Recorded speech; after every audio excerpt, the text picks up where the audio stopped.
Hello, everybody.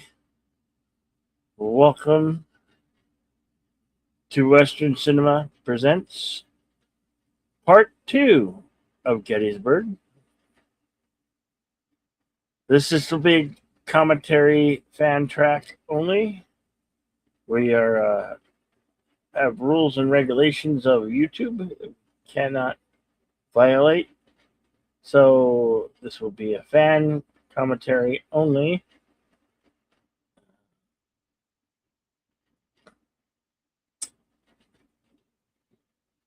So, Ladies and gentlemen, is there anything you'd like to say before we get started? All right. Well, once again, good afternoon to everyone out there in YouTube land. I am Deleted Scenes, the sidekick for today's broadcast. First off, I want to wish everyone a safe and happy Memorial Day weekend. Say hello to anyone who might be joining us after the Indianapolis 500. It's quite a race, very exciting, literally down to the wire. All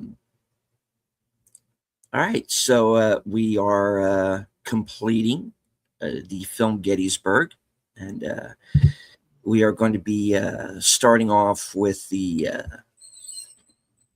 battle at Little Round Top, which is considered by some to be one of the best battle sequences ever filmed, and so we get the aftermath of that, and the main crux of the second half, which is Pickett's charge. So, all right. For anyone who's not seen this movie, let us know in the chat or in the comments, and let us know what you think by the end of it. And of course, as Bill was saying, due to copyright constraints, we cannot air the film, but you can join us on Cosme. The link to the screening room should be at the top of both of our chats. The film can also be found on physical media, and as well as Fandango at home. And I believe there's a couple of the other streaming services that air it. So what we're going to do is, once we have started the film, we are going to put up a commentary only banner, and that's when you will know. And of course, we'll give you the timestamp, and that way you will know where to begin the film.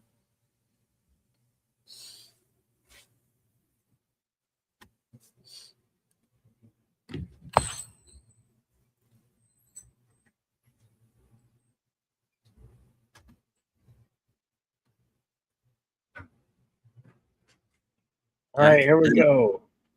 We are going to be starting at 2 hours 11 minutes 7 seconds, basically the last 2 hours and 3 minutes of the film.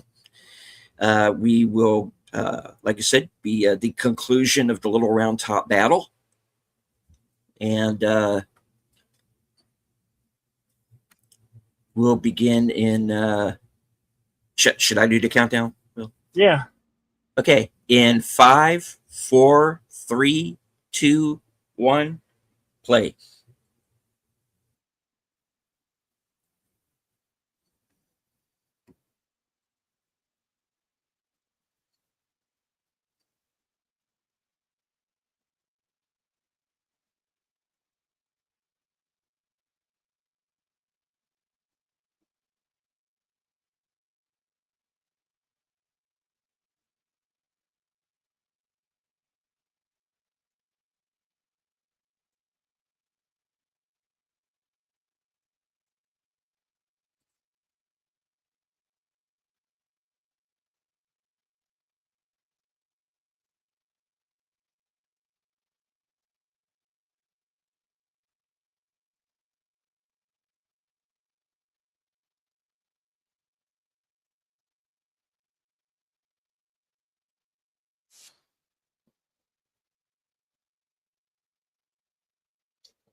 Here, Chamberlain gets rescued by a couple of the main boys, the guys who were he was actually at the beginning of the film ordered to shoot, which of course he Hmm. refuses to do.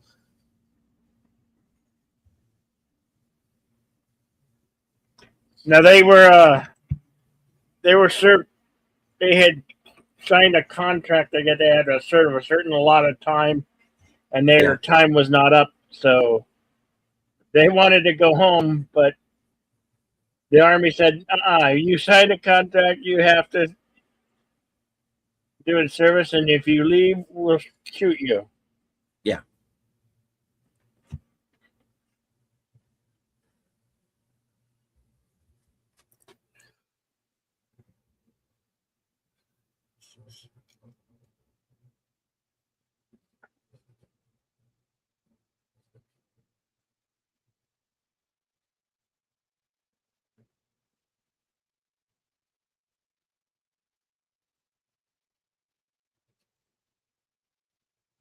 So this is basically to the last man type of battle.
The Confederates march up the hill as the Union Army is going to go down the hill to converge.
Confederates are on the run.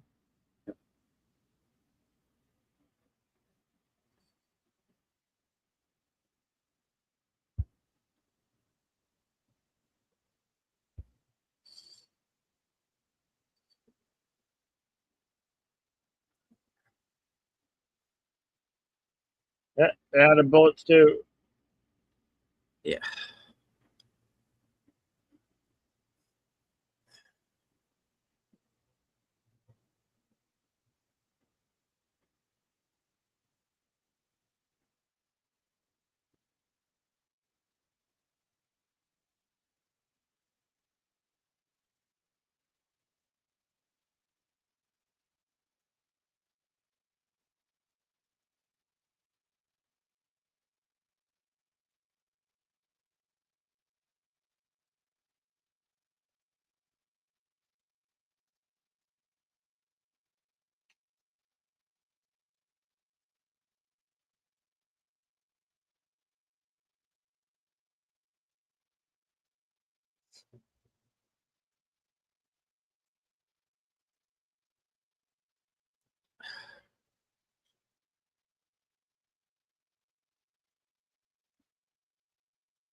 Gonna have to take that on, sir.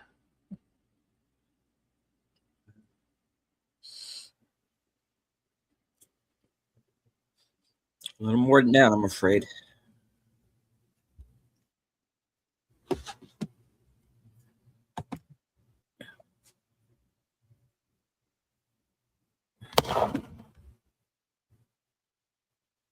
Oh, taking an appetite right there in the field.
It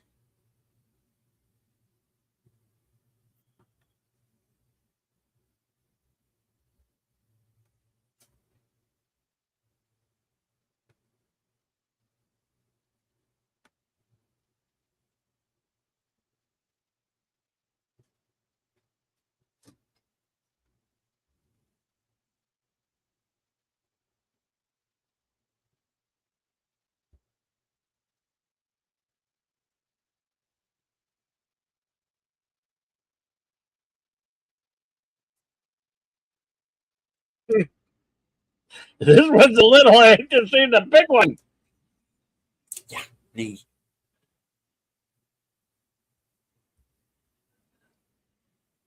pretty simple about how stuff are named around here.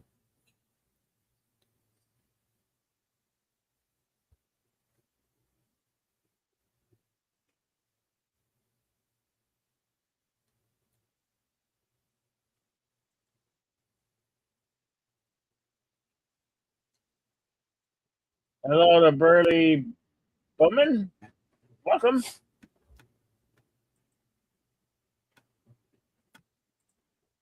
And of course, that is where the first half of the movie ended. If you watch this on television, and now the beginning of the part two.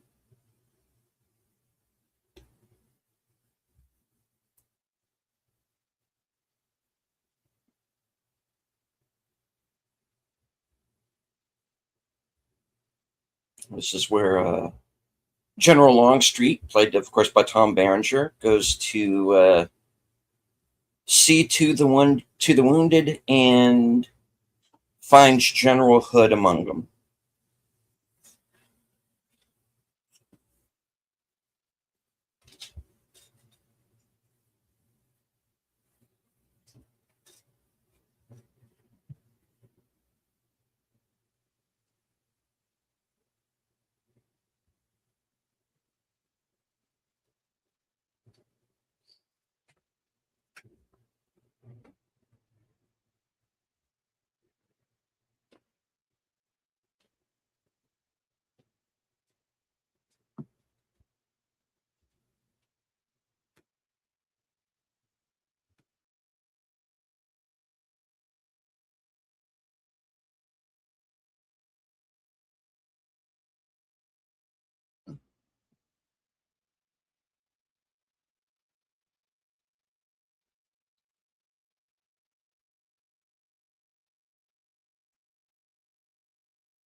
The true life Harrison. Harrison was real. He's not a composite. He really was an actor and performed Shakespeare. Very well read.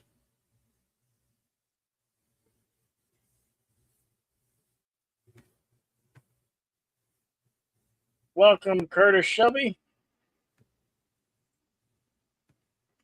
Oh, hey, Curtis.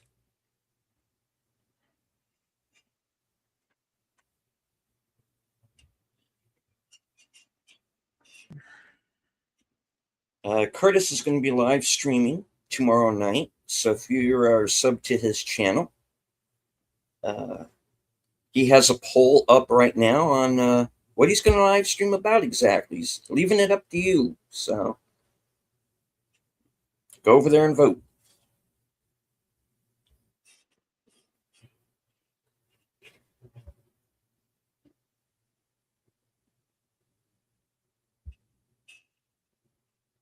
And finally, General Stewart.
Hello to the Bird Woman of YouTube, Tony Cleary.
Good scene. Richard Jordan is one of those character actors that I really miss. He was originally actually cast after this to be in The Fugitive with Harrison Ford, but unfortunately by that point he was too ill to complete that film.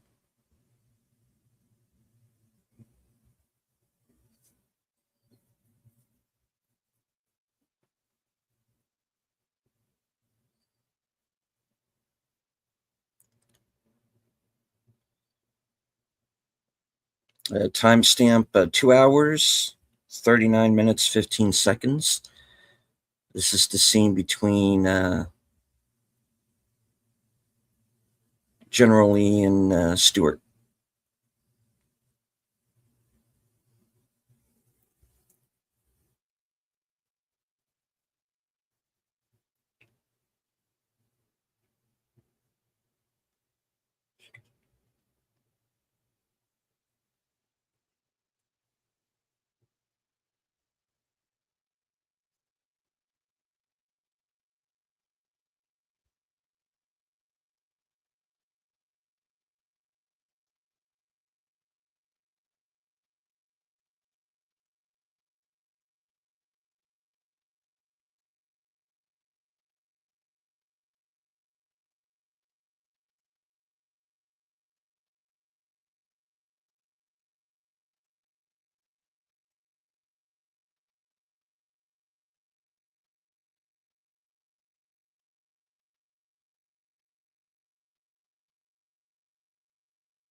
Good example of leadership there. He called them on the carpet, he took them down a peg, and then he built them back up.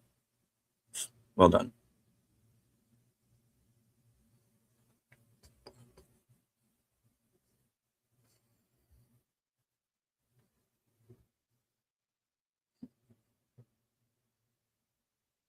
Friday, July 3rd, 1863, the last day.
Seminary Ridge.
I saw this movie the first time. I was like, oh my God, is he gone crazy? There's no way this is going to work. But it's just that, it's not that. He's walked into a situation that's literally never happened before. And at least that he's seen. So, it's old school thinking that is kind of doing him in.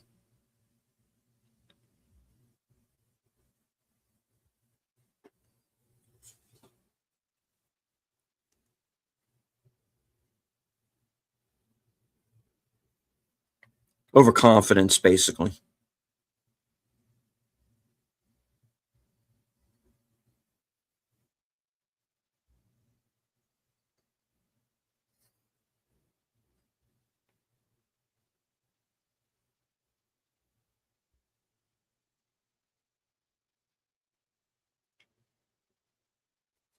Because this is the interesting thing is that Longstreet's now in the position that Buford was in at the beginning of the battle, seeing the battle like it's already done, already a memory, nothing to do but help it fail.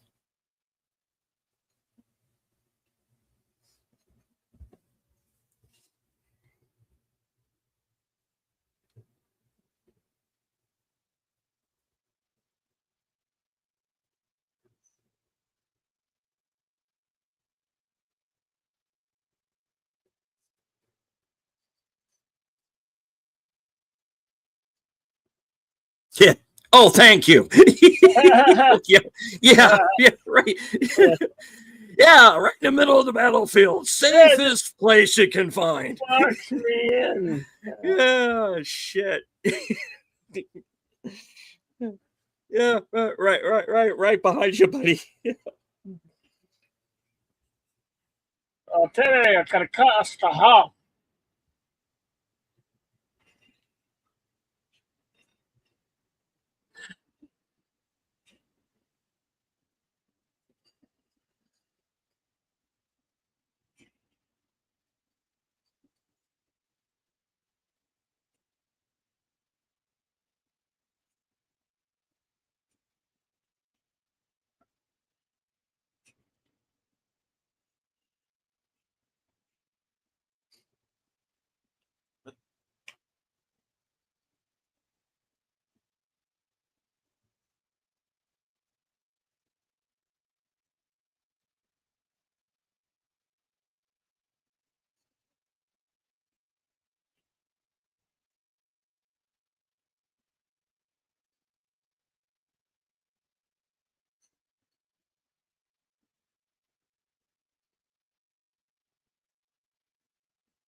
You still with me there, Jimmers?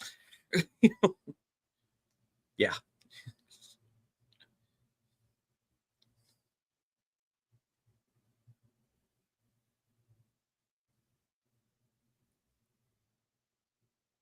Needed a minute on that one.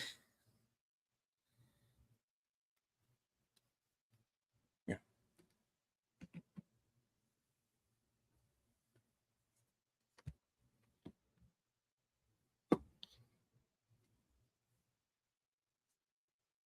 Deconvene! We don't need gasoline. Oh, wait, wrong war. Okay.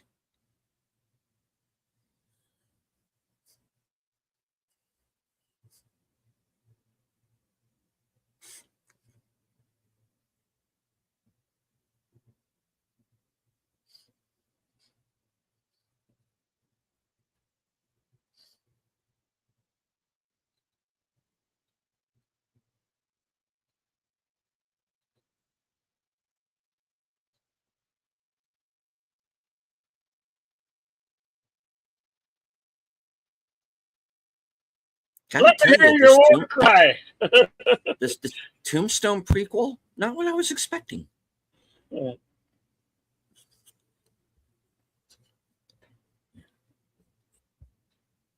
me see your war face. Let me hear your war cry.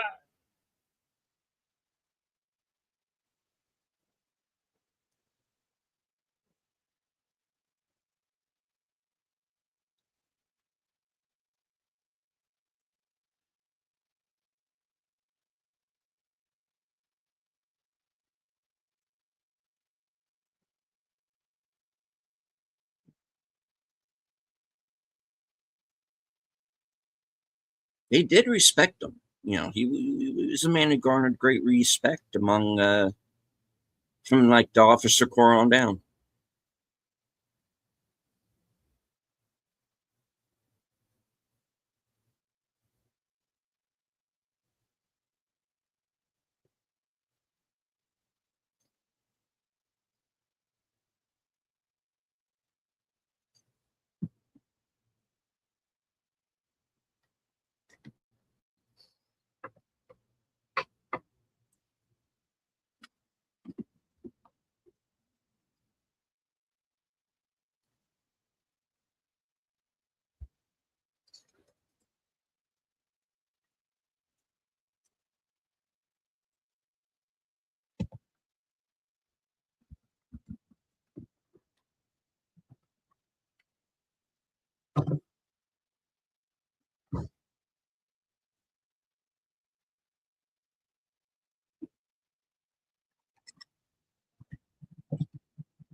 Colonel Alexander.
Bond. James Bond. Well, just a one time.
Send them to the center. They're going to be first to die.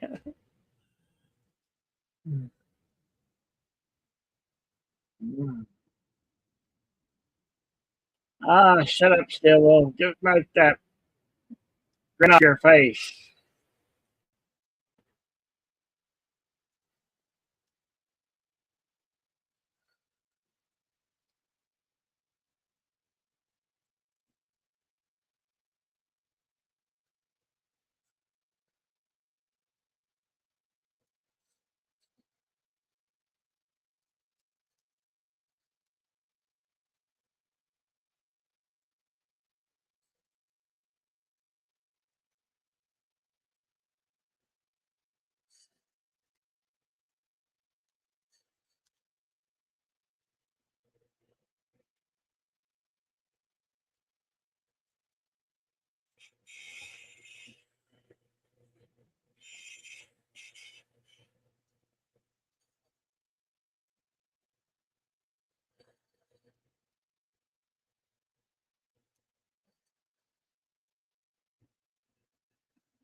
305.17.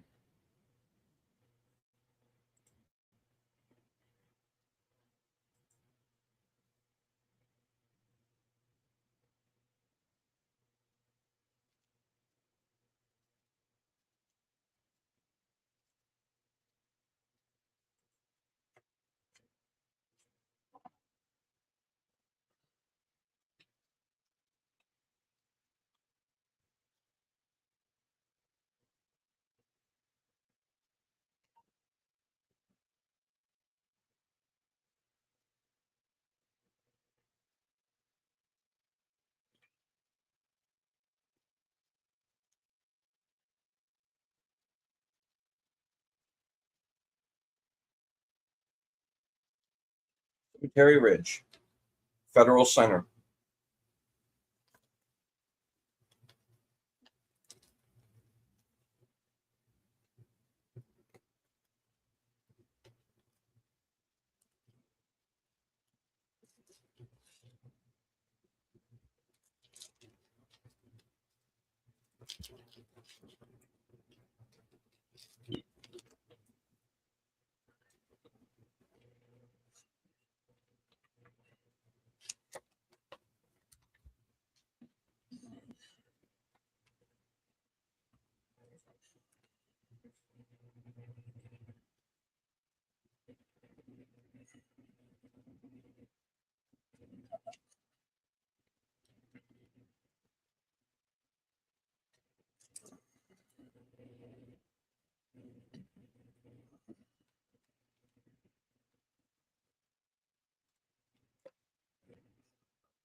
Yeah, I know how that one feels.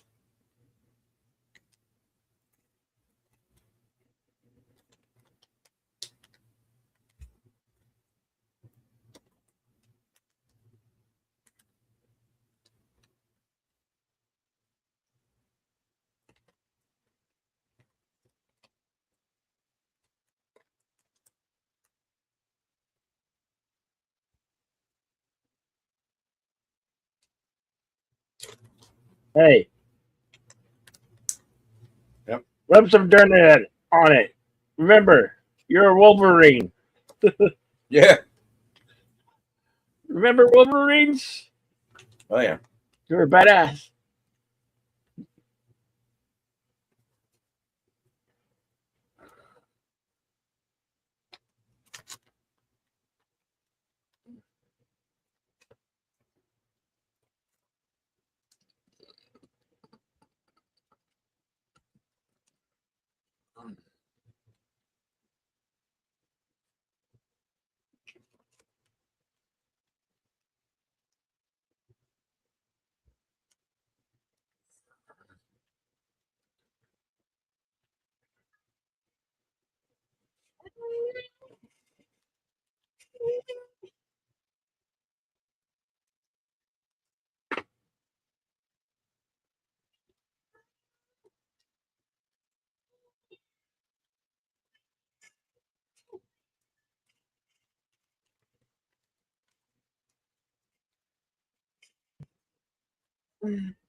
Oh, right in the middle of the battlefield. Hey, yeah, I'm sure perfectly safe.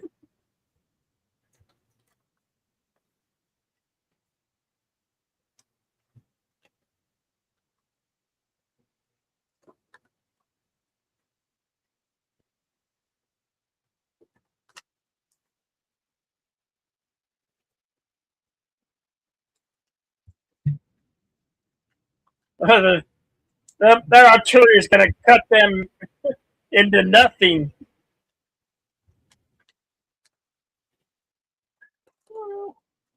Well, that's the idea.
Hello to Acres of Movies.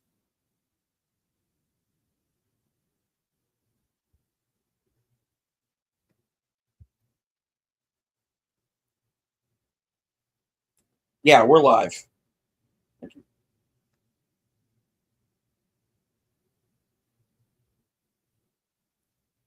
We didn't do a mystery movie last week because not enough of us saw the movie. My understanding is it was a horror movie called Corporate Retreat. And as for Gods and Generals, we are going to be doing that film in the future. Yeah.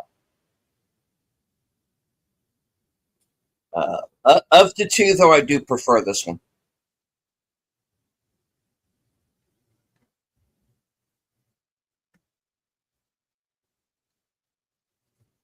We're at 3 hours, 16 minutes, 5 seconds.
Oh my gosh.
Yeah.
Yeah, it's good. Yeah, shit.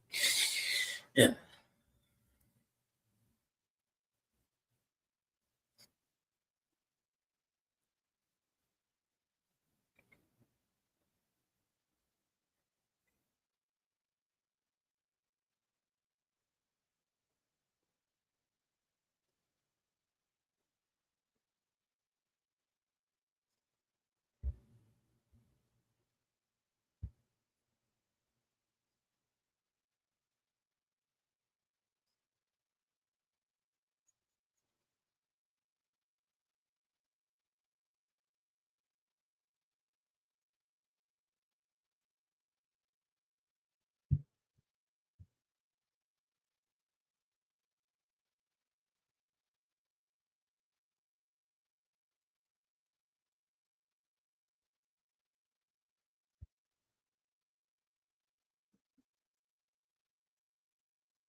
And hello to Jamie Lynn Simons. Good to see you.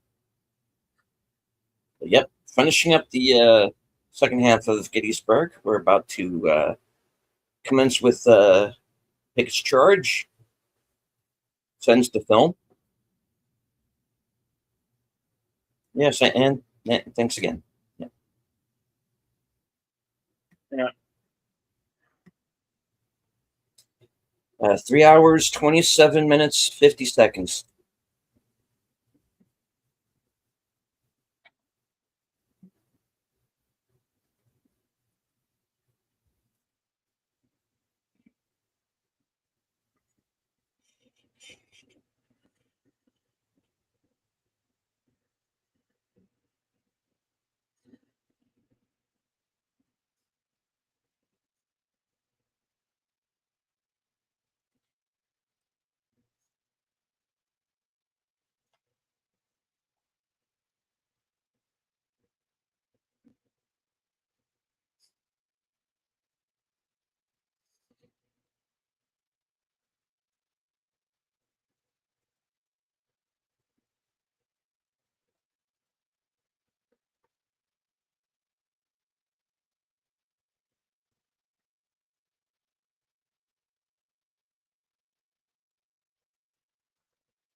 The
puppy just knocked down the fence.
Yeah. Oh, Hancock's down.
They're not breaking, they're just getting out the way.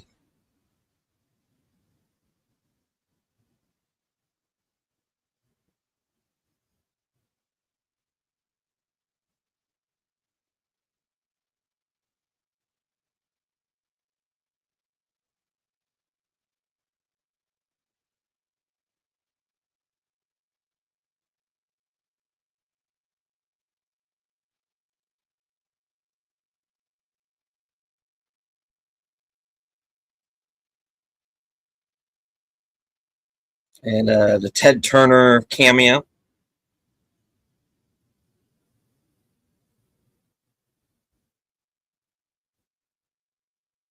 Armistead sees Garnet's horse without Garnet.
I was always glad it was Tom that finds them, you know.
Yeah, no, that didn't hurt. Just one knocked over me. I'll be all right. You know.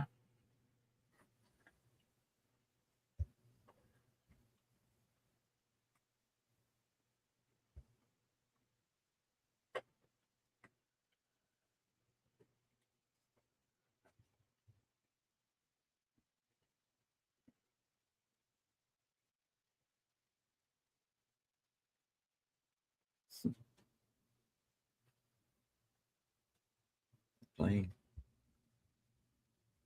At times, you worry me. Yeah.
What's left of them, yeah.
Generally,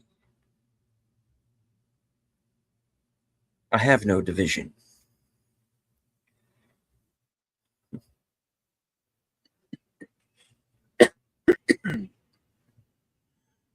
Was wiped out.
Longstreet is wounded severely in 1864, but returns to remain Lee's most dependable soldier. He dies in 1904 at the age of 83.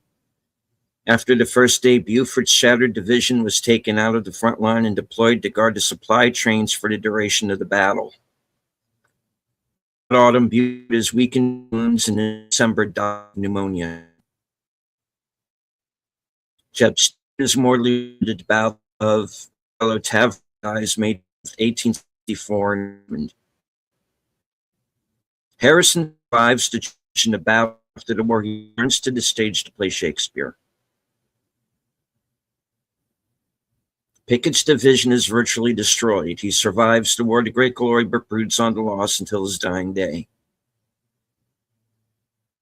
Hancock survives the wound at Gettysburg. In 1880, he runs for president on the Democratic ticket, loses to Garfield, and retires from public life. Union soldiers carry Armistead to a field hospital where he dies 2 days later. The package given to Longstreet from Elmira Hancock contained his personal Bible. After Gettysburg, Chamberlain is wounded 6 times and rises to the rank of Major General. For his day at Little Round Top, he receives the Congressional Medal of Honor. He is elected governor of Maine for 4 terms and later serves as president of Bowdoin College. He dies in 1914 at the age of 83. Lee serves until the end of the war, almost 2 years later. He dies in 1870, perhaps most beloved general in American history. Thus ended the clash at Gettysburg, the biggest and bloodiest battle ever fought on American soil. Combined losses of both armies exceeded 53,000. The decisive battle sought by Lee had ended in failure, but the spirit of the Southern Army was far from broken, and the war would rage on for 2 more devastating years. Filmed on actual locations at Gettysburg National Military Park in Adams County, Pennsylvania.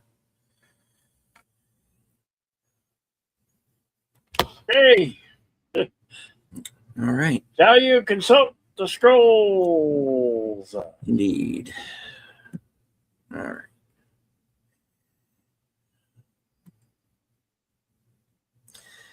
All right. Gettysburg was released October 8th, 1993. Estimated budget of $25 million, going on to gross $11 million in the theaters.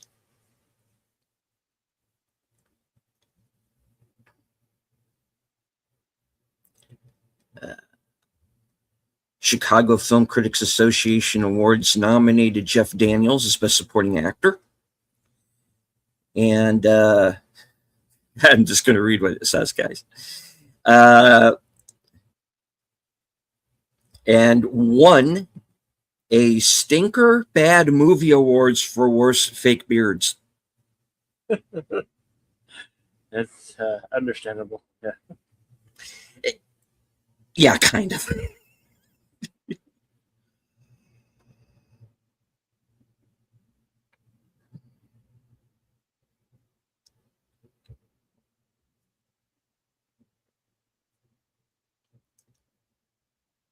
All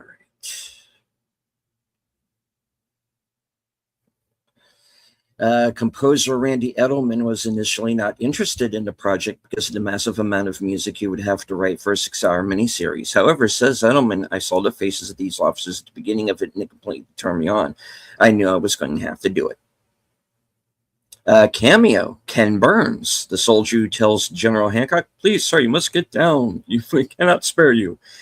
Another cameo, Ted Turner, Confederate States of America Colonel Waller T. Patton, a forebearer of 2 future U.S. Army generals.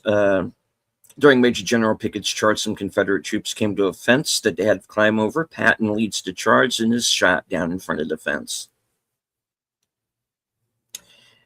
Martin Sheen's role as General Lee was at one time slated for William Hurt, who bailed on a project when the studio financing the film at the time went broke. Tommy Lee Jones was approached, but he could not take it because his schedule was filled. Robert Duvall was the next most likely candidate, having approached the producers and done research on the role, Virginia accent and all, until Martin Sheen signed a sudden last-minute deal. Then, of course, Robert Duvall would go on to star in Gods and Generals. prequel.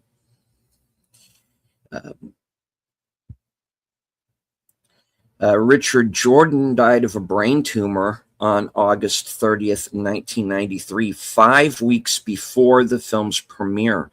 His memorial was held in Los Angeles on the same day the film opened in Gettysburg, Pennsylvania.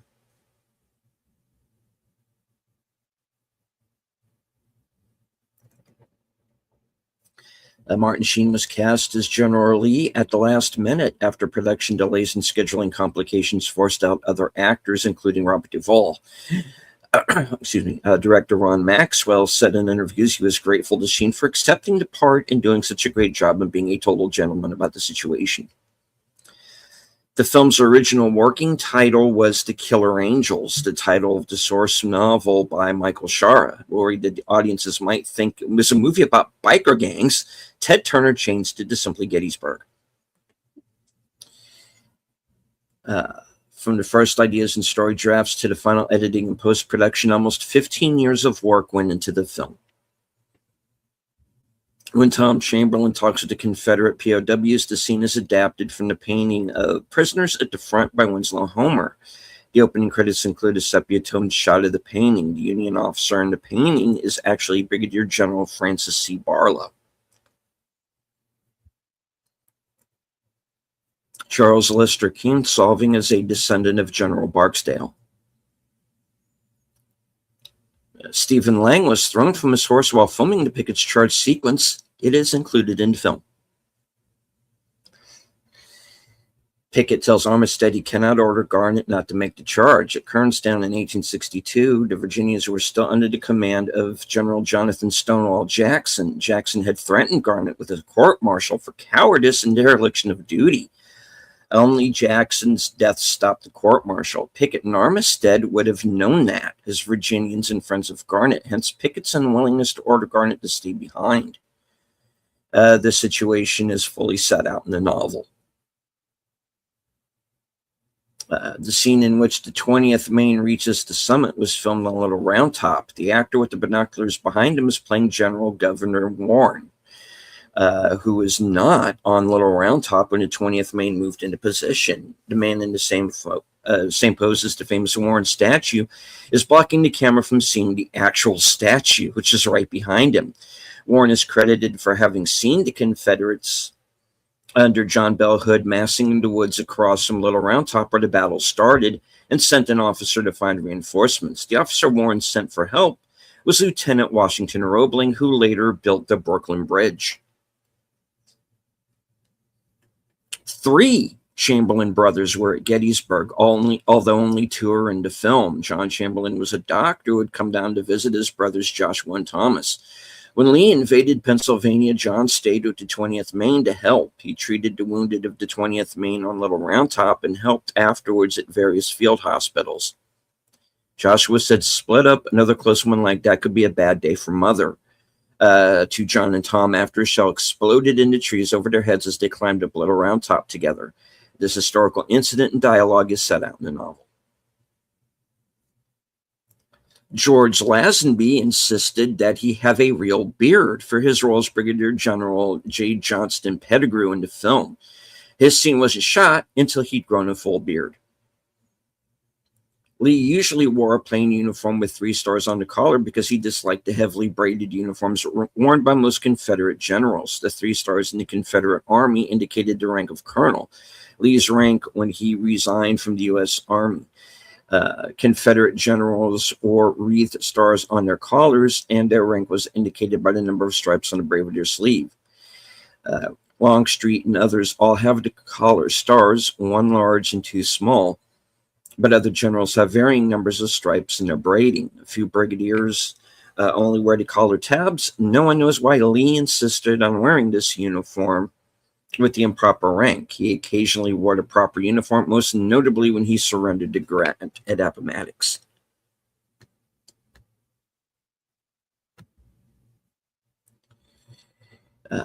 David Bear Jackson, a Confederate reenactor from California, suffered a heart attack days after participating in the Pickett's Charge scene. He was eventually moved to a hospital near Harrisburg, where he underwent a quadruple coronary bypass operation. He was discharged several days later, then died the night before he was to return home. He had received get well notes from Richard Jordan and Tom Berenger, as well as a medal given to reenactors for participating in the production. On the evening of September 2nd, the production held a memorial service attended by Ron Maxwell, Sam Elliott, Skip Cosper, and TNT's Vice President of Production, Nick Lombardo. Reenactors provided a color guard and a 21-gun salute. An exterior model of the Lutheran Theological Seminary had to be built due to the modern building surrounding the real one. It cost about $40,000 and appears in wide range shots.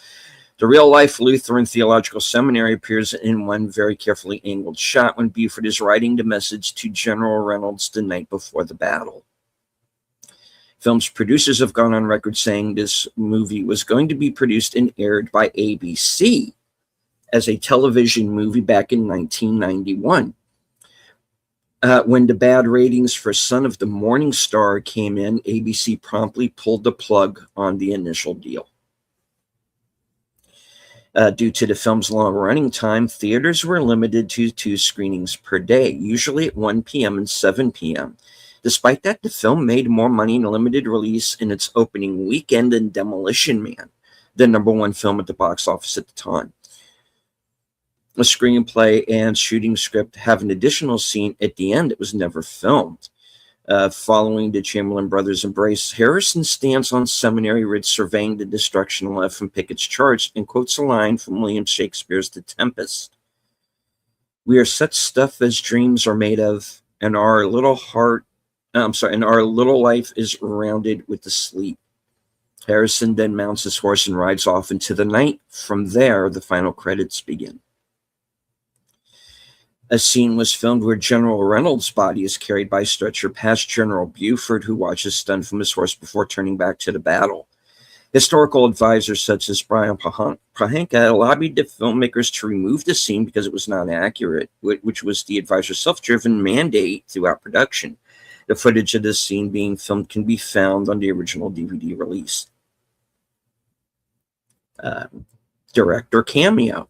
Ron Maxwell as one of Hancock's aides on the third day when Hancock is introduced to Colonel Chamberlain.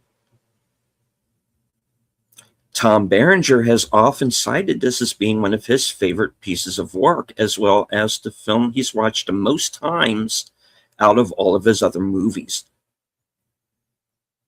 Almost all of the first day battle sequences were filmed by the movie's second unit. The first unit and the majority of the production staff were several miles away filming the little round top sequences.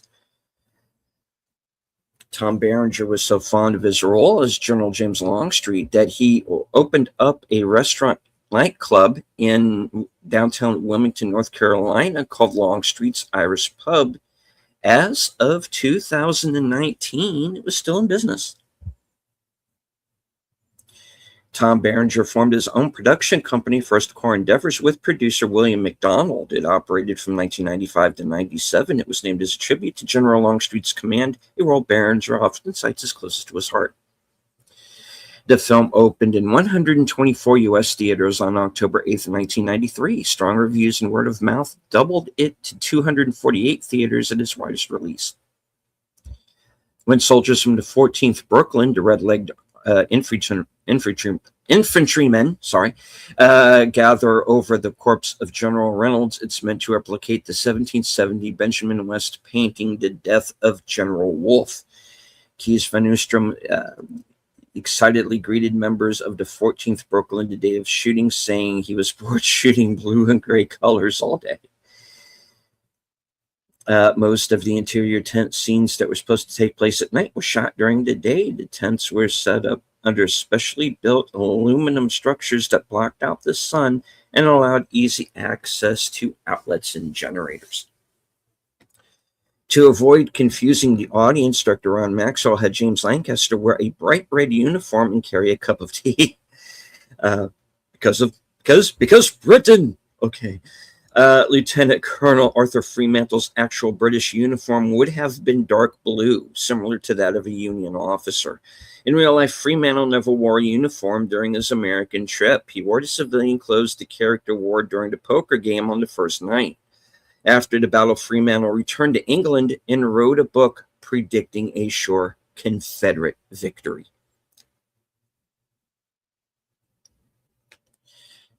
Few of the ground explosions made any real noise when detonated for fear of startling the horses that were all over the set and injuring their riders. Most of the sound was added in post-production. The ASPCA later praised the film in their annual report for going out of their way on behalf of the animals. Due to safety concerns, most of the artillery pieces on the set only fired 1/4 rounds, which is why so few of the guns in the movie ever recoil upon firing. Sam Elliott was so in character on set, he would return salutes from reenactors and address uniformed actors by rank.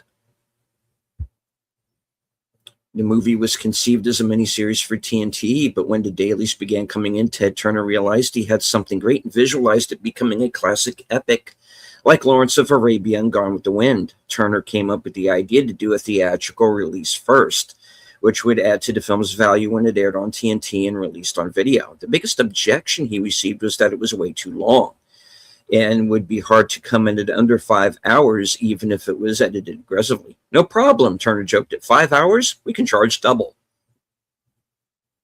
Due to the length of the film, most theaters opted not to show any trailers of other movies.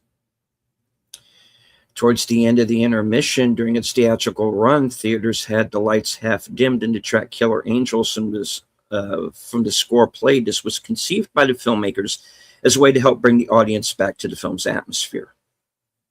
Scenes in the cupola of the Lutheran Theological Seminary with Buford and his staff were mostly filmed on ground level. When filming was completed, the production crew gave the cupola to the property owners of the land that they were filming on. Those owners went on to use the cupola as a gazebo. The real cupola was from the battle, still sits atop the Lutheran Theological Seminary. C. Thomas Howell attempted to grow his own beard for the film. However, there simply wasn't enough time for him to sport an accurate representation of Tom Chamberlain's daunting facial hair. Cameo, Kelly Farrah. The Confederate officer, Colonel Chamberlain, guns down with his pistol during a little round top right before he sends Tom to plug the hole in the line.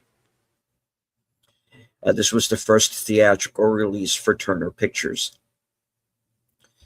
Production company threw a block party in downtown Gettysburg, Pennsylvania for the locals when filming was completed to thank the area for the summer-long filming in and around the town. Cameo, Emil O. Schmidt as General Gibbon, who speaks to General Buford outdoors at dusk following the first day of the battle. Schmidt was a professor and headed the theater department at nearby Gettysburg College. The film's U.S. television debut on TNT in June 1994 attracted the largest viewership ever for a movie broadcast on basic cable. More than 23 million people watched all or part of the two-night broadcast. During filming, Stephen Lang lost his tobacco pouch, which was part of his uniform. One of the Confederate reenactors gave him his as a replacement. Some members of the 20th Maine have a red Maltese cross on their uniforms or on top of their hats. It represents the 5th Corps of the Union Army of the Potomac, which the 20th Maine was part of. Soldiers from different corps wore different badges. Each division was identified by the color of the badge. 1st Division units wore red, 2nd Division wore white, 3rd Division wore blue. The scene shortly before Pickett's charge, where Lee is cheered by the troops, was impromptu. Some of the supporting cast had organized a thank you for Martin Sheen, and the reenactors ran out cheering for him. When the film of this incident was looked over, it was dubbed over with troops yelling Lee rather than Sheen, and added to the film. At the end of the September 1993 press screening in New York City, the audience was silenced for almost a minute until Martin Sheen began applauding all by himself, and other attendees gradually joining in. Cameo, Olivia Maxwell, a young Marylander beside the road who says, "I thought the war was in Virginia." as the Army of the Potomac marches towards Gettysburg. It's the only line spoken by a female character in the theatrical release. Pro-Confederate sentiment was strong in Maryland. The state remained in the Union only because Abraham Lincoln placed it under virtual military occupation and suspended habeas corpus. Had Maryland seceded, Washington, D.C. would have been completely surrounded by Confederate territory. In the director's cut, other females appear in another scene, and one has 2 short lines. Sam Elliott is the only principal actor in the film who wears a worn and faded uniform. When he was issued a brand new uniform for the film, he called for costume expert Lester Bayless and asked instructions to properly age his uniform. The actor carried out the process in his motel bathroom. All bugle calls heard on the soundtrack were played by Sergeant First Class and Master Gunner Duncan C. McQueen of the New Jersey Army National Guard, who also played General Buford's bugler. At the time of filming, Sergeant First Class McQueen was a member of both the Civil War reenactment group for the 1st New Jersey Cavalry and the New Jersey Army National Guard unit, at the time designated the 102nd Armor. Director Ron Maxwell tried to get this film made for almost 15 years. By the time he succeeded, Michael Shaw had died. Maxwell met with his son Jeff Shaw during production and convinced him to carry on his father's work. He did that by writing the prequel, Gods and Generals, and a sequel, The Last Full Measure. The former was turned into Gods and Generals. The younger Shaw also applied his father's historical fiction approach to the American Revolution, the Mexican-American War, the American Civil War, and American Civil War and the Western Theater, both World Wars, and the Korean War. Martin Sheen appeared in Apocalypse Now opposite Robert Duvall and went on to replace him as Lee in Gods and Generals. Tom Berenger appeared in Platoon opposite Martin's son Charlie. The production team received the news of Richard Jordan's death while they were editing his character's death scene. Patrick Gorman originally auditioned for the role of Louis Armistead. Joss Whedon has cited this film as a primary influence for his short-lived television series Firefly, a science fiction metaphor of the American Civil War taking place on other planets. Ironically, despite the valiant counterattack by Brigadier General James Kemper's troops to rescue him as Union troops were taking him prisoner after being wounded during Pickett's charge, carrying him back to the Confederate lines, he was too badly wounded to be moved when the Confederates retreated from Gettysburg the next day. He was left behind only to be recaptured. Doctors said the wound was mortal, but Kemper recovered and went on to become governor of Virginia in the 1870s. Major General Isaac Trimble, whose injury was shown only in the director's cut, was also too badly wounded to be moved. He was also left behind to be captured. Just before the Little Round Top battle, a Catholic priest blesses the troops. In real life, the Irish Brigade received absolution from Father William Corby just before going into what became the second day of the Gettysburg battle. Background music is The Minstrel Boy, a popular Irish patriotic song. All 3 of the lead actors have played U.S. presidents. Tom Berenger played Theodore Roosevelt, Martin Sheen played John F. Kennedy, and Jeff Daniels played George Washington. George Washington's step-granddaughter, Martha Custis, was married to Robert E. Lee. Richard Jordan's distant cousin, William S. Jordan, was a sergeant in the 2nd Maine Regiment and one of the mutineers who was sent to the 20th Maine under Joshua Lawrence Chamberlain. William S. Jordan was mortally wounded in the defense of Little Round Top, a pivotal scene in the film.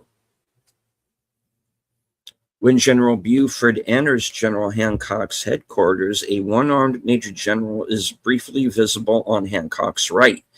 He is most likely meant to be Major General Oliver O. Howard, a commander of the 11th Corps Army of the Potomac, which was present at the Battle of Gettysburg. General Howard lost his arm due to wounds received at the Battle of Seven Pines. also known as the Battle of Fair Oaks in 1862.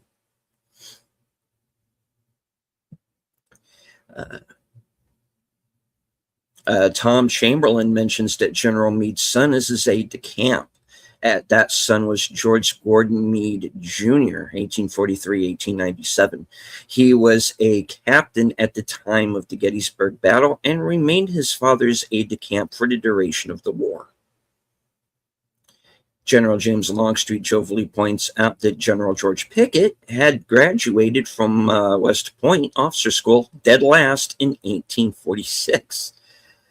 Longstreet graduated 54th out of 56 in 1842.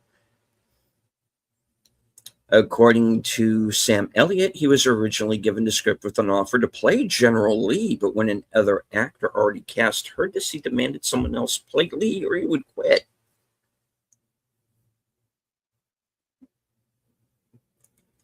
Sam Elliott had been trying to produce a movie based on the life of General Buford ever since this film's release. After Hancock is introduced to Chamberlain, Hancock asks about friendship of enemies in the time of war. Hancock was referring to Louis Armistead. The two were best of friends, closer than even the Chamberlain brothers. In his will, Armistead left his prized possession, a family Bible, to Hancock's wife, Elmira. Although the movie was a critical success, it only made $12 million at the box office against a budget of $15 to $25 million. It eventually made a profit due to television broadcast plus VHS and DVD sales. Cameo, Brian Pohanka, as Union General Alexander S. Webb. He goes uncredited in the final film.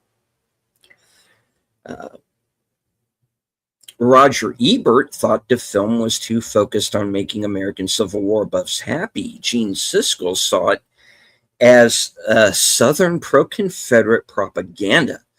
Both lavished praise on Jeff Daniels in the role of Union Colonel Joshua Chamberlain. Siskel said that Daniels deserved an Academy Award nomination for the role. I agree. And I think Richard Jordan should have been nominated as well, to be honest. Stephen Lang took such an interest in the history of Gettysburg that he facilitated the dedication of a memorial bench for Michael Shara, the author of the film's primary source material, The Killer Angels. The bench was dedicated on July 3rd, 2008, the 145th anniversary of the battle's final day. It is located next to the grave of George Pickett in the historic Hollywood Cemetery in Richmond, Virginia.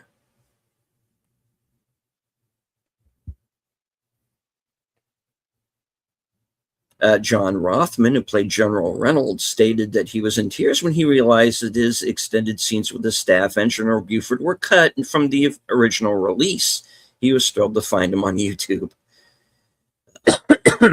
The film's script came almost verbatim from the Pulitzer Prize-winning book, The Killer Angels. Almost all of the extras were Civil War reenactors. They provided period-appropriate uniforms, weapons, clothing, tents, and glasses at their own expense, usually over $1,000 per person. As a group, reenactors are very meticulous about what they and others eat, wear, carry, or use, including horsehair, toothbrushes, and a regiment's proper brass buttons. Martin Sheen and Sam Elliott also worked together in Grace and Frankie. The musical score was recorded in Salt Lake City. Ron Maxwell said after the first take of Jeff Daniels yelling bayonets, Daniels was taken aback when Maxwell said he needed more. On the second take, he screamed even louder. That's the take used in the film. Applying Martin Sheen's makeup and hair as General Lee took about 90 minutes.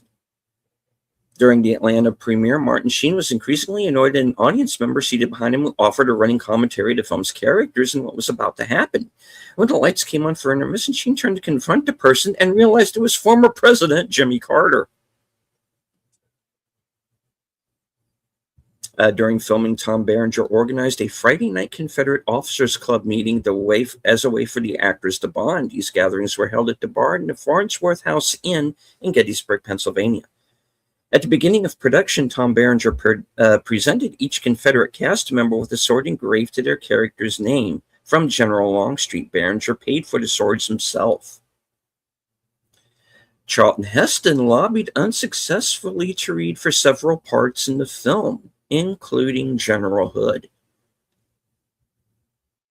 Bo Brinkman was originally going to wear a goatee for the part of Major Taylor. He went to Ron Maxwell on his first day on set after it was applied and said he looked like a kid in a high school play and begged just for the mustache.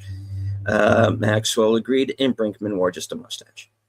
Killer Angels author Michael Cera's son Jeff Shaw wrote both a sequel and a prequel to Gettysburg after Michael's death in 1988, envisioning his father's work to be completed as a trilogy. The prequel Gods and Generals was published in 1996 and produced in 2003 by Ted Turner Pictures. It's the second epic-length film in the trilogy.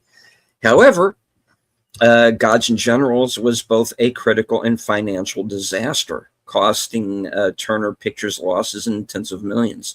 The final installment and sequel, The Last Full Measure, published in 1998, was never considered for production by Turner or any major studio after the colossal failure of Gods and Generals, despite efforts to get the final installment made. Even as a TV miniseries, as of 2019, no production house or financial backers have expressed interest in the project, and it is effectively permanently shelved.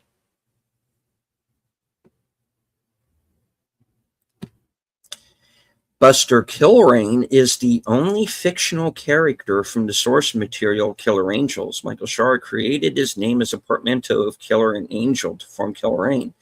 Kilrain is an actual place name. It can be found in County Donegal, Ireland, between the towns of Adar and Glentees.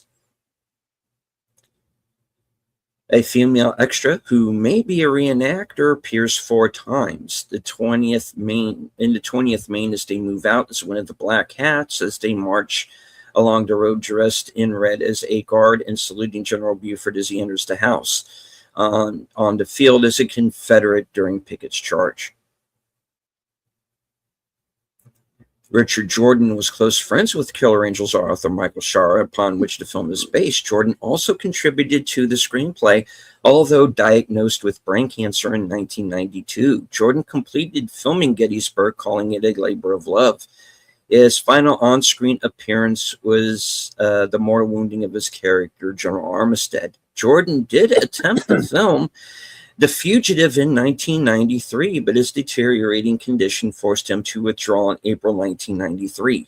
He passed away August 30th, 1993, while Gettysburg was in the final stages of post-production. Producer-director Ronald F. Maxwell dedicated the film to both Richard Jordan and Michael Shaw, neither of whom lived to see their cinematic creation. During the 20th Maine's charge, they captured between 308 and 400 prisoners, including 2 field officers from the 15th and 47th Alabama and from the 4th and 5th Texas regiments. One of the prisoners taken was a wounded John A. Oates, younger brother to 15th Alabama's commander, Colonel William C. Oates. John had been wounded, and the colonel was forced to leave him behind during the retreat down the hill. John was captured and later died in a federal field hospital. Colonel Oates never forgave himself for his brother's death. The prisoner's Thomas Chamberlain talks to mention being captured in a railroad cut west of Gettysburg and tell of savage fighting there. While these prisoners from Archer's Brigade weren't at the cut historically, the 2nd Mississippi of Davis's brigade was. They lost their regimental colors, and perhaps 80 to 100 men captured at the railroad cut, with a total of 7 officers and 225 enlisted in Davis's brigade being captured in total. Those of the 2nd that escaped later took part in Pickett's charge, where they were again mauled. As testament to the fighting, the 2nd Mississippi went into battle with 492 officers and men. Of that number, 49 were killed, 114 captured, another 110 were wounded and captured by the Union, 138 captured unharmed, totaling 411, or 83% of the regiment. While Buster Kilrain is fictional, he could be based on one of 2 men of the historical 20th Maine. Tommy Walsh was an Irish immigrant and at 38, one of the oldest men in the regiment. He enlisted into the 20th Maine partly out of patriotism, partly to support his family. He was described as a brave, diligent soldier whose uniform and musket were always ready for inspection. He was wounded in the Battle of the Wilderness and captured. He died of starvation at Camp Sumter, better known as Andersonville. Another possibility is Sergeant George Buck. Before Gettysburg, Sergeant Buck fell ill and was excused from duty. When he refused to obey an order from a quartermaster to cut firewood due to his illness, Buck was demoted to private for insubordination. On Little Round Top, he refused to leave his post until he was mortally wounded by a shot to the chest. As he lay dying, Colonel Chamberlain promoted him back to sergeant.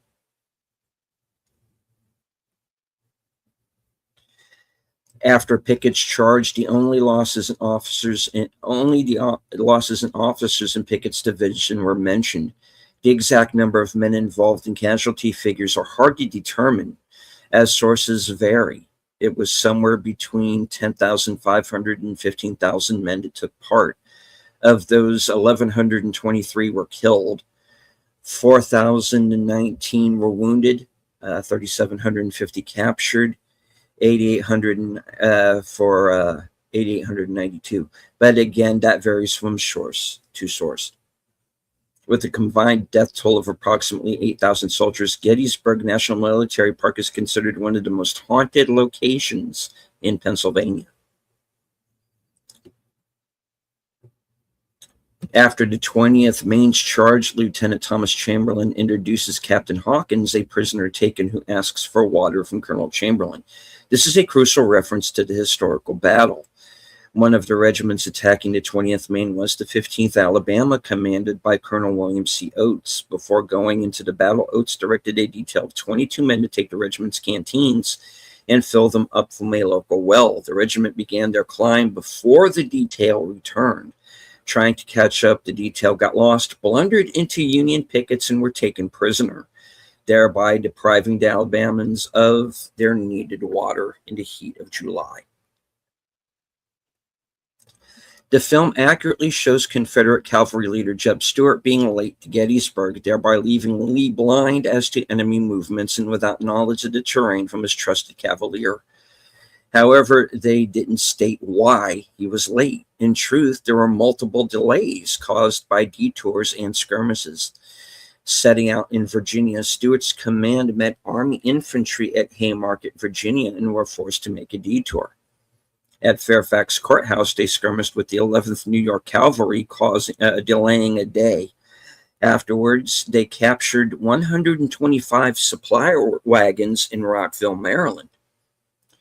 Stuart understood his orders to not only scout the area, screen Lee's army, and forward supplies, he took the entire wagon train with him, slowing his progress significantly. There was another skirmish with the 1st Delaware Cavalry at Westminster, Maryland, costing Stuart another day. There was a battle at Hanover, Pennsylvania on June 30th, and another one in Carlisle on July 1st.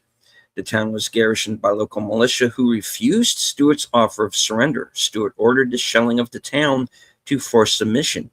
By then, Stuart learned of the fight at Gettysburg and ordered his men to disengage, but not before they set fire to the Carlisle barracks.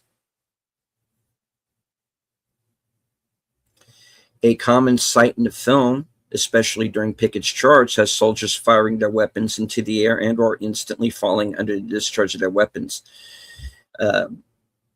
Or instantly falling after discharging their weapons. This is a safety rule for reenactors. Never fall with a loaded weapon, as the impact with the ground could cause it to fire. If the range between two sides is less than the set distance, then discharge the weapon into the air. Be safe with firearms, folks. Especially if you're Alec Baldwin. Yeah. Sorry. Did I say that out loud? To prepare for his role as Chamberlain, Jeff Daniels deprived himself of sleep and food leading up to the filming.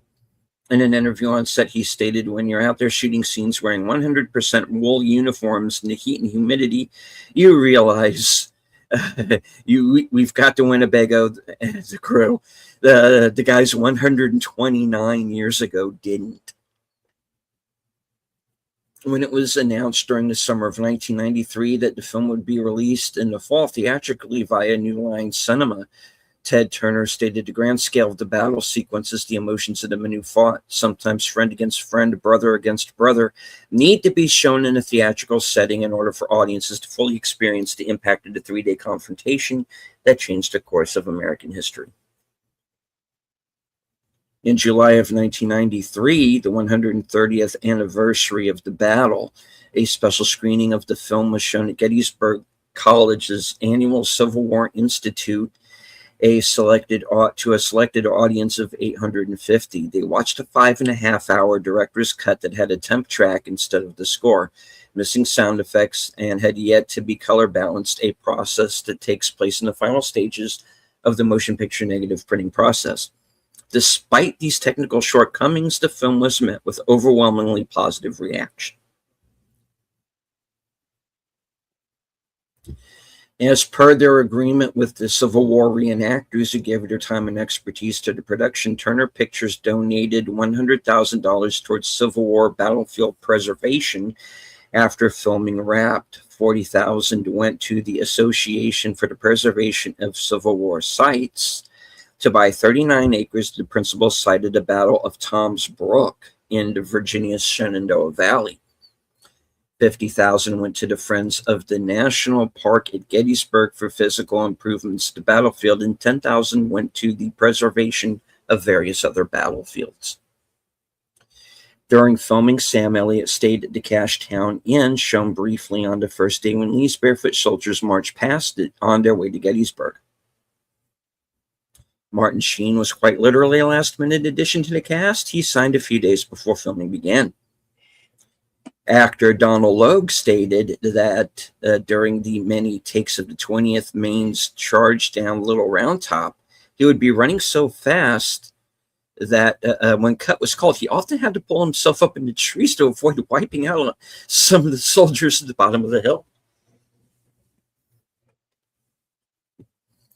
Soldiers portraying the 20th Maine are instructed to act exhausted to drag themselves along. The real 20th Maine, like many of the Union regiments at Gettysburg, arrived following several days of forced marches into heat with a little sleep. The rocky wall used as cover by the 20th Maine on Little Round Top was put together by reenactors the day of filming, only minutes before the camera rolled. The Little Round Top sequence was filmed in late September, and there was a shortage of Confederate reenactors on set. Many had returned home following the Pickett's charge scenes, and some were being used for the first day battle that was being shot by the 2nd Unit at the same time. Union reenactors, as well as members of the film's construction crew, were given rebel uniforms to help fill out the ranks. According to Ron Maxwell, no one on set realized that Richard Jordan was ill, including Jordan. In spring of 1993, Jordan was diagnosed with terminal brain cancer and endured a series of surgeries to prolong his life. In August of 1993, Jordan watched a screening of the nearly finished film in Maxwell's Los Angeles home and was in good spirits. He passed away later that week. While the film was in post-production and still being planned as a 3-part TV miniseries, there were discussions to use the narrative introduction to help tie events together for viewers who weren't familiar with the Battle of Gettysburg or only watched parts of the movie. This was scrapped when the decision came to realize it theatrically at a shorter runtime. All that remained was Morgan Shepard's opening narration, which is the forward to Shara's Killer Angels. The floppy hat Tom Berenger wore as General Longstreet was a strange source of contention on the set. Historical advisors didn't like it because it was not authentic, and the production staff didn't like it because it blocked Berenger's face. Berenger was talked into not wearing it for several scenes, including close-ups. No one is sure why he wore it.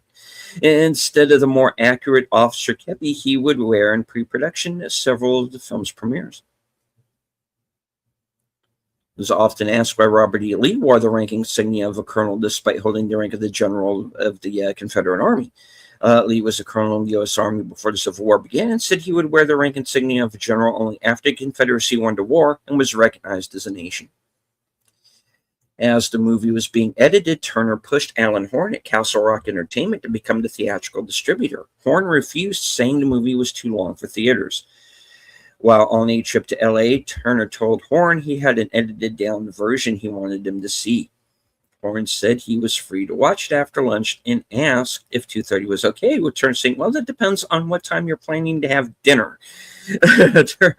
Turner responded Turner would acquire Castle Rock and their co-financing partner, New Line Cinema, that fall.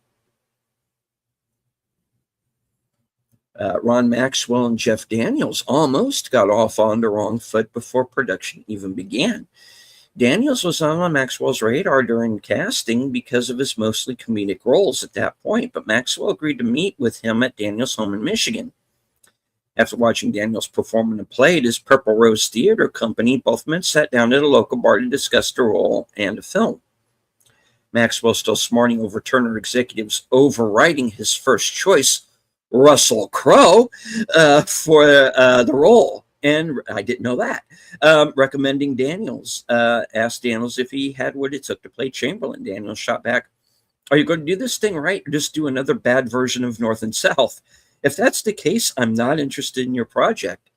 Over several rounds and much discussion of the film, they became much more amicable with each other. Daniels wanted a part, and Maxwell saw him as a dead ringer for Chamberlain with incredible dramatic range. Daniels signed on shortly thereafter. Pieces of the musical score were used in some of the sketches during the October 9th episode of Saturday Night Live, hosted by Jeff Goldblum, the weekend Gettysburg opened in theaters. Robert Lee Hodge, who is credited as, quote, Confederate soldier, is the reenactor who appears on the cover of the book Confederates in the Attic by Tony Horwitz.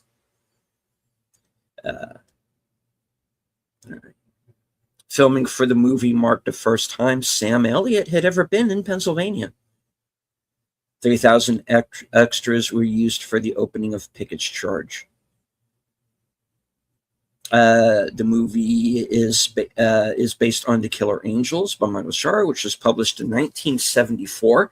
Won the Pulitzer Prize for fiction in 1975. Even though popular with American Civil War buffs, it did not become a bestseller until 1993, 19 years after it was first published, because of the success of the movie.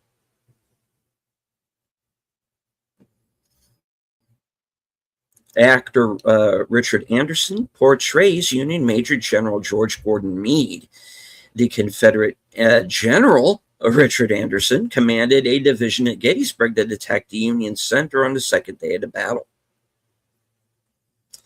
Actor Patrick Gorman, who portrayed General John Bell Hood, was 58 years old when this movie was filmed. At the time of the Battle of Gettysburg, General Hood was 32.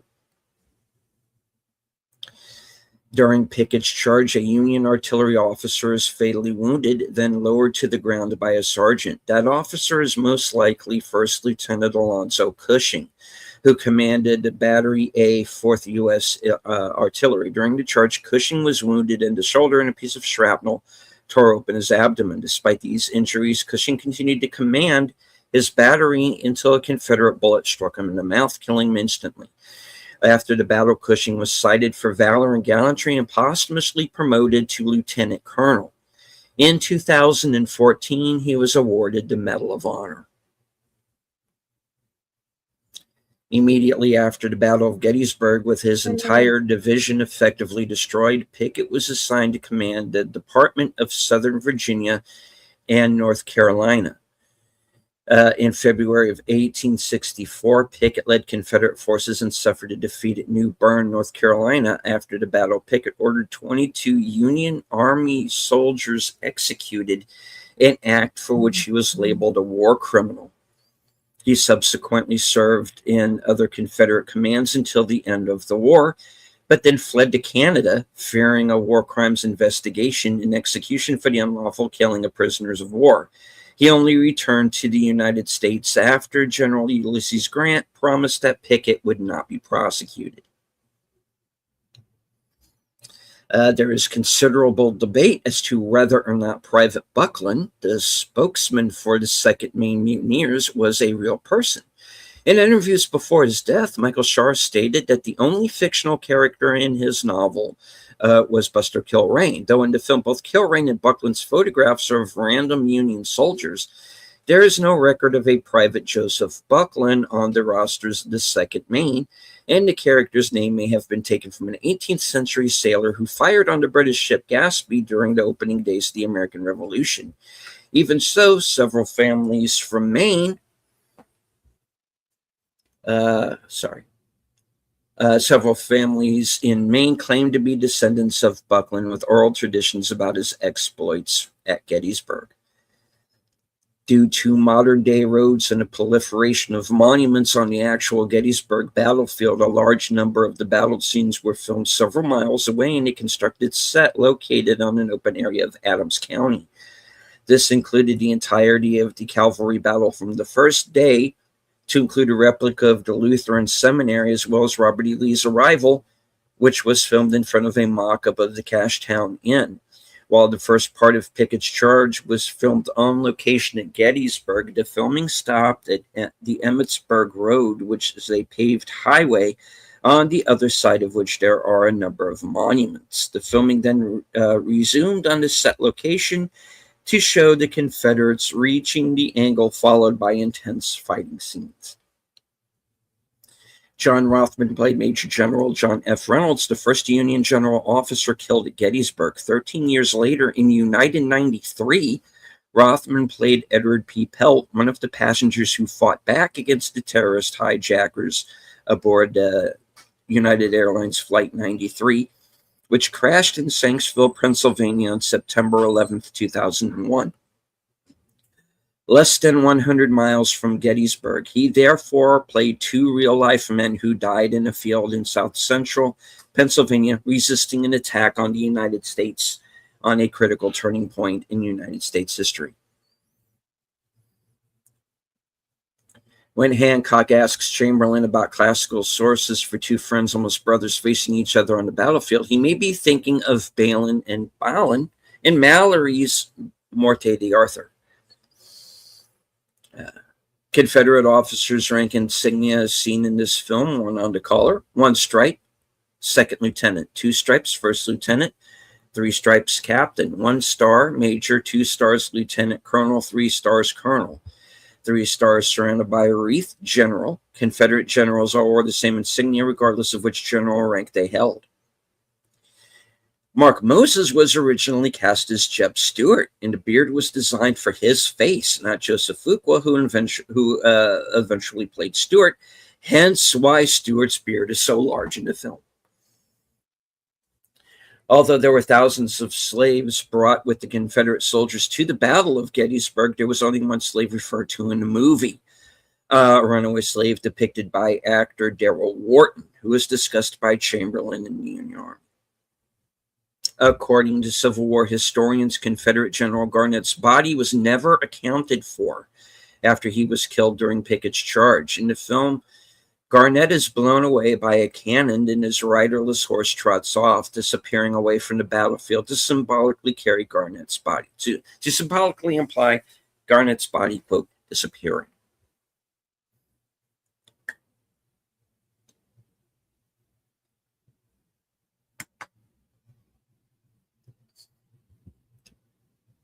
Although you got to think if he was truly that close,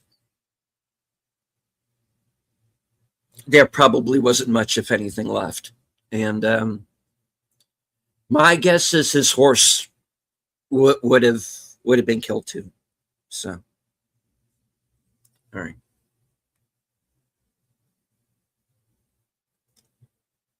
All right. All right.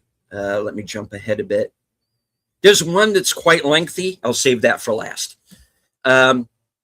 According to Ron Maxwell, Russell Crowe was his first choice to play Chamberlain. Crowe, almost completely unknown in the States at that point, was an impossible sell to Turner executives who wanted a name for that role. Maxwell told Crowe and his agent that he would keep trying. He then did a screen test with Crowe in his backyard, with Crowe in a blue jacket similar to that of a Union officer. Crowe performed both the second main speech and the Killer Angels scene. And Maxwell brought that tape to studio executives as evidence he was the right actor for Chamberlain. Eventually, the head of TNT programming grew so frustrated that he told Maxwell that if he heard him say Russell Crowe's name one more time, he would cancel the entire project. The book which Johnston Pettigrew refers to during the field briefing, which Longstreet replies he will not have time to read today, was titled Notes on Spain and the Spaniards in the Summer of 1859 with a Glance at Sardinia, and was published in 1861. That's a terrible title. Shorten it. Come on. The Blu-ray director's cut of the film adds 17 minutes of additional footage, bringing the runtime up to 271 minutes, or 4.52 hours. The photo in the opening credits, ostensibly of Confederate Brigadier General Richard B. Garnett, which morphs into a still shot of Andrew Prine, who plays him, is believed by many historians to actually be that of his lookalike cousin, Robert S. Garnett, who was also a Confederate Brigadier General and Richard's classmate at West Point. Robert was the first general officer on either side to be killed in action in the Civil War 2 years before the Battle of Gettysburg. C. Thomas Howell worked with Martin Sheen's sons, Emilio Estevez and Charlie Sheen, in The Outsiders and Red Dawn, respectively. In those films, he was allied with both, and as he and the elder Sheen are in opposite armies. Though this is their first film together, it's not the first time they've been in opposing casts. Howell made his film debut in E.T., which was nominated for Best Picture and Director, but lost to Gandhi, which Sheen appeared. After filming, the owner of the Cashtown Inn asked the production company what was to be done with the sign atop the structure made for the parade scene, which reads Cashtown Hotel. They were going to throw it away. The owner took the sign and placed it in the Cashtown Inn restaurant. In the final scene of the movie, when Tom and Joshua Lawrence Chamberlain are reunited on the battlefield as the sun goes down, was the final scene to be filmed, a rare occurrence in a motion picture. Okay. All right, there's one more here. It's lengthy, but that's why I took the time out.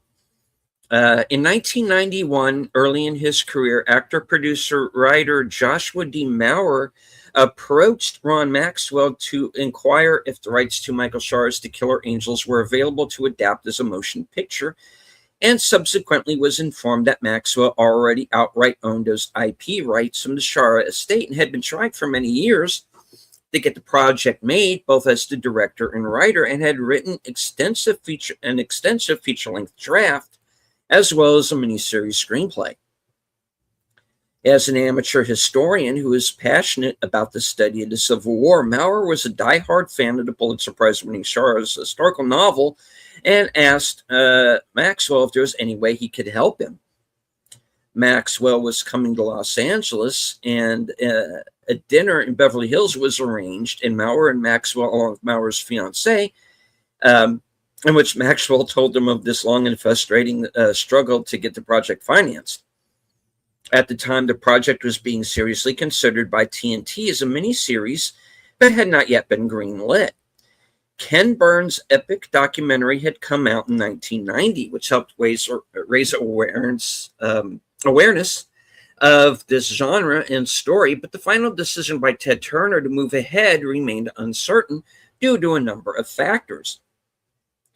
The First Gulf War had recently ended, making General Norman Schwarzkopf a national hero, and Maurer suggested to Maxwell trying to reach out to Schwarzkopf to see if he might be interested, perhaps to serve as either a narrator or to introduce each episode, hoping this possible attachment, if it could materialize, would help in some way in allowing the project to proceed forward. Although it appeared to be an extreme long shot, Maxwell agreed it was worth trying. And Maurer then reached out to his old friend and colleague, Lieutenant Colonel Paul Senior, to inquire how he could make contact with General Schwarzkopf. As Senior at the time was working as the head liaison officer for the Pentagon in terms of interacting with Hollywood on all manner of film and television productions. Maurer knew Senior as Paul was hired by CBS as a technical advisor for the critically acclaimed CBS television dramatic series about the Vietnam War entitled Tour of Duty, in which Maurer was cast and starred as Private Roger Horn. Senior had served 3 tours of duty in Vietnam, and by coincidence served Vietnam close friends with General Schwarzkopf's current personal assistant or aide de camp. Senior asked Maurer to write up a compelling letter explaining aspects of Ron Maxwell's project and instead with Ron didn't explain Maxwell's brilliant screenplay adaptation, which Ron had shared with Maurer. And he would try his best to get the letter to Schwarzkopf's personal assistant. Maurer worked with Maxwell to construct a letter offering him the opportunity to be the film's narrator or be on camera to introduce each episode and to even play a role in the project or some combination of all 3. With Maxwell's blessing, Maurer then sent the letter to Senior and waited. Many, many months later, after a response came back with the surprising information that, in fact,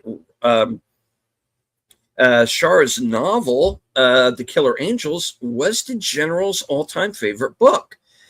So much, in fact, that he bought dozens of copies and handed them out to his staff during the First Gulf War. And in addition, he made it mandatory reading when he taught at the United States Army War College. Unfortunately, General Schwarzkopf stated he was not available to work on the project, but was very appreciative of the offer. But he did say he would, if available, help promote the project and wished Maxwell and Maurer well. Maurer then faxed this letter to Maxwell in the hopes that General Schwarzkopf's kind and enthusiastic reply, which clearly extolled the General's personal passion for the novel and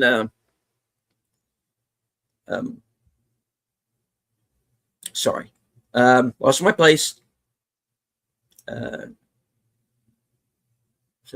Maurer then faxed this letter to Maxwell in the hopes that General Schwarzkopf's kind and enthusiastic reply, which clearly extolled the General's personal passion for the novel and the high regard and esteem he placed to work, might in some small way help. Maxwell then shared the letter with TNT and Ted Turner. In the end, the project did finally proceed forward as an epic TNT miniseries, which was then initially released as a feature motion picture. Whether or not General Schwarzkopf's kind letter helped in the decision-making process of Ted Turner and TNT to commit or not remains unknown.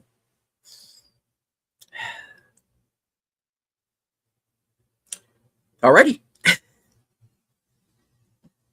That is it. Are we closing the scrolls? Closing the scrolls. Well, I found a Western for next week. Okay. It's on Prime. On Prime Video. It is called Bad Man Must Lead. Starring Chad Michael Murray, Bruce Dern, and Todd Terry. From 2025. One time, 1 hour and 51 minutes. I am not familiar with it. Neither am I. So I've never seen it, but I just found it. So, yeah. Maybe we can do that one for next week. So I don't know if it's good or don't know if it's bad. I don't know. Little to know nothing about that. Let me look this up real quick.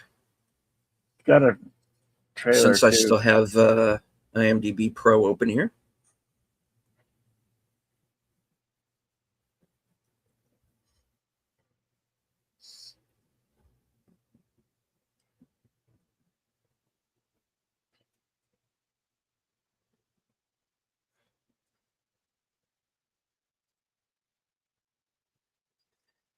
Okay. Yes. Right. Yeah, I have found it. Bad Men Must Bleed. Yes. Follows a man as he hunts his brother's gang across the Old West to stop their rampage. Is written and directed by Michael Lyons. Came out in October of last year. And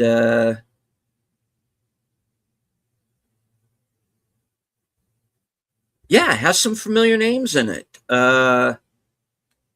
Like Bill said, you have Chad Michael Murray, Bruce Dern, who just recently turned 89. So happy birthday, sir.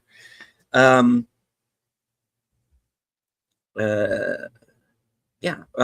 Leland. If any of you ever saw CSI Miami, you might remember him as Sullivan, who was Horatio's first partner, who went wrong, became corrupt.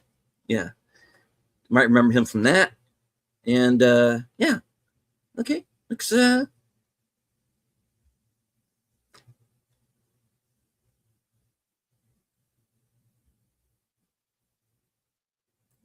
interesting. Yeah. So and then tomorrow, special edition of Action Theater on the holiday. If you guys feel like joining us, we're gonna do the Longest Day. Mm-hmm. And then Wednesday in Harm's Way with John Wayne, and close her out for the month on Thursday,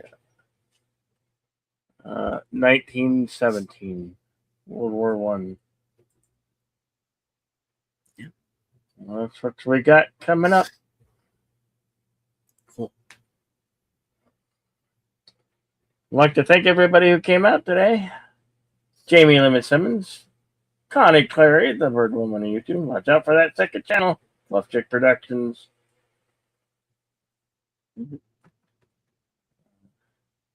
Burley Roman, new face. Mm-hmm. Aces of Movies, think who dropped in by. Of course, thank you to the Tired of Midnight blogger, Curtis Selby, who was with us on the Cosmic Chat. Yeah. All right. And